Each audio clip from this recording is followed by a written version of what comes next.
You ask Tiger to solve. This deals with linear equations with one unknown. The final result is y equals -1. Let's solve it step by step. Simplify the expression. Expand the parentheses. Simplify the arithmetic.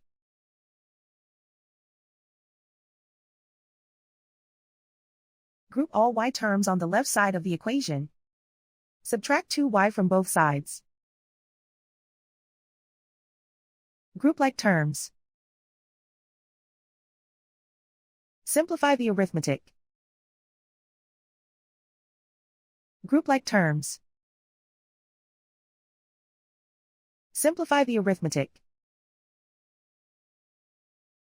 Group all constants on the right side of the equation. Subtract 4 from both sides. Simplify the arithmetic.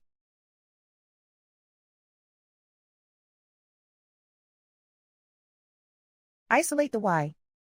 Divide both sides by -3. Cancel out the negatives. Simplify the fraction. Move the negative sign from the denominator to the numerator. Simplify the fraction. And so the final result is y equals -1.